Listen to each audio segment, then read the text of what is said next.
Now, with tonight's visit from Chris Shays and our focus on the Senate race in Connecticut, we thought it'd be a good idea to get a snapshot of some of the other fights here going around to control both the House and Senate in November. And Andrew, for those who think, you know what, we've only got a couple, they ought to recheck the map here because there's more than a handful. A lot of big races and a lot in our region, Rich. And snapshot right now, edge goes to the GOP for the House, and it's pick 'em in the Senate right now, mainly because voters appear conflicted.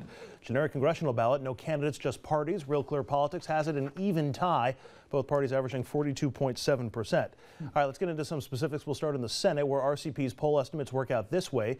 They estimate 47 Democratic seats, 45 Republican seats, and 8 toss-ups.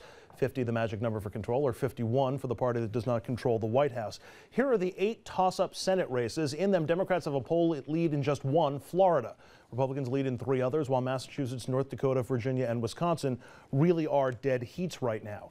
Here in our region, Democrats lead every poll for every race. Kirsten Gillibrand with the biggest lead. Pennsylvania's Bob Kerrey and New Jersey's Robert Menendez both up double digits, each in races where you'd think they'd face stiffer challenges.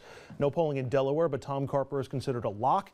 And the closest race in Connecticut, depending, of course, on who the GOP's nominee is. Now to the House side, where RCP gives Republicans a 42-seat cushion right now with 49 toss-up races, meaning Democrats would more or less have to run the table to regain control. If that's going to happen, the Dems will need some big wins in our region to get there. 3 area Republicans and 1 Democrat are on RCP's list of the 50 seats most likely to change parties. Republican Nan Hayworth in New York's Hudson Valley, Democrat Tim Bishop in Suffolk County, Long Island, Republican Michael Grimm in Staten Island, and Republican John Runyon in the Cherry Hill area of New Jersey. Surprisingly, no seats in eastern Pennsylvania made this list, but there are 5 races in upstate New York that could change over. The incumbents are listed on your screen: 2 Republicans, 3 Democrats. Rich. All right, Andrew. I always wondered, when you have a presidential election year, Congressman, how much the top of the ticket dictates what happens for House races or Senate races, and you speak from firsthand experience, obviously, in 2008. Right. Well, it's big.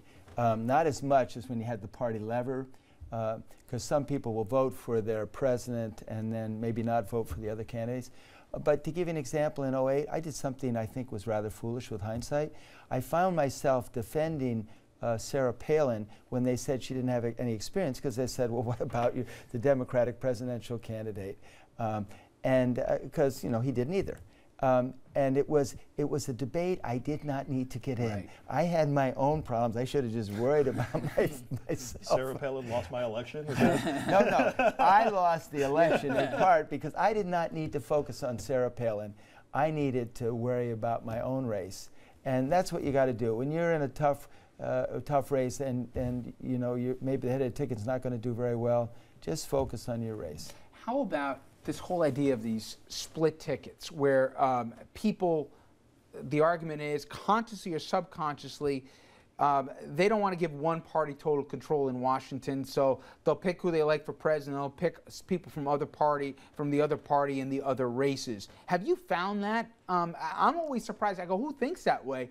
And I mean, these guys know, they've heard this time after time, that it's a reality out there. And if you look at the math, how many times does the president and Congress both come from the same party? I'll tell you, there is reality. When you have having a split, and the benefit, because when you have to do some really heavy lifting, like with Reagan and Tip O'Neill, and they had to fix Social Security, at least for, you know, 2 generations, they both said, we're going to take the hit together, and they shared the hit.